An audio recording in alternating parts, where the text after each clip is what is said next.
Les retraités de la sucrerie de Kiliba ont échangé avec le président de l'Assemblée nationale, le professeur Vital Kamerhe, pour lui présenter la situation de détresse actuelle de cette sucrerie qui faisait jadis la fierté de la province du Sud-Kivu. Cette démarche s'inscrit dans le cadre de la recherche du redémarrage de cet outil de production avec une capacité de 25 000 tonnes et employer plus de 4 000 personnes. Aujourd'hui, selon Alexandre Moirabou, ancien directeur d'exploitation, cette entreprise se meurt avec une production qui a chuté jusqu'à 3 000 tonnes avec comme conséquence la baisse du développement économique et le délabrement du paysanat local. À la base, c'est la disparition presque totale de la participation de l'État dans cette entreprise dont les parts sont partagées avec le secteur privé à la hauteur de 51% pour l'État et 49% pour le secteur privé. On observe une forte dégradation de l'industrie de la sucrerie malgré ce partenariat public-privé. Nous constituons ici une petite délégation des anciens travailleurs de la sucrerie de Kiliba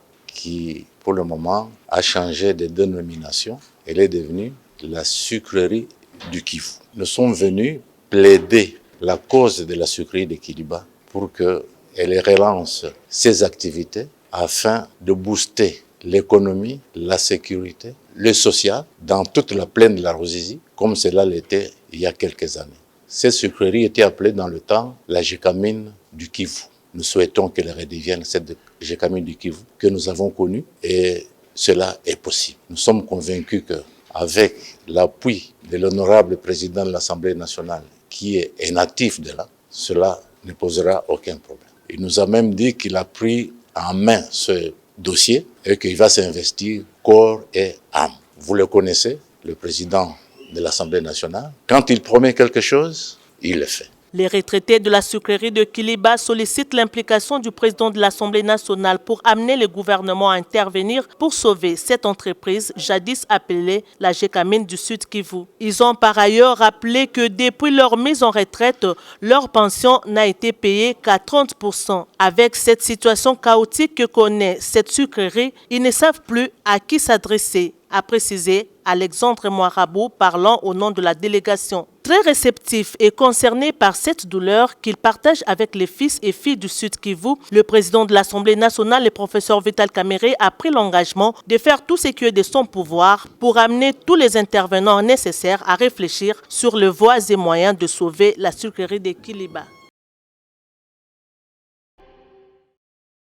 Dans sa qualité de seul organe habilité à donner des avis consultatifs aux plus hautes institutions du pays, à savoir la présidence de la République, l'Assemblée nationale et le Sénat, le Conseil économique et social, à travers son président Jean-Pierre Kiwakana, a remis le jeudi 5 septembre 2024 une série d'avis consultatifs émis dans plusieurs secteurs socio-économiques du pays, parmi lesquels figurent 2 réformes salutaires sur la formation de base et la gratuité de l'enseignement, diagnostic de la situation socio-économique de la République démocratique du Congo de 1960 à nos jours, les propositions pour vaincre la corruption dans les pays et tant d'autres. Le Conseil économique et social n'est pas une institution de circonstance, c'est une institution qui est prévue par la Constitution.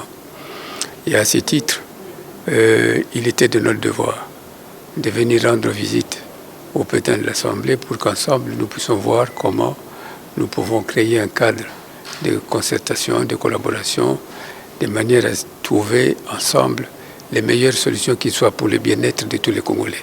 Vous savez comment le président de l'Assemblée nationale est rigoureux dans son approche de travail et nous avons amené quelques avis sur plus d'une centaine que le Conseil économique et social a déjà mis sur le marché.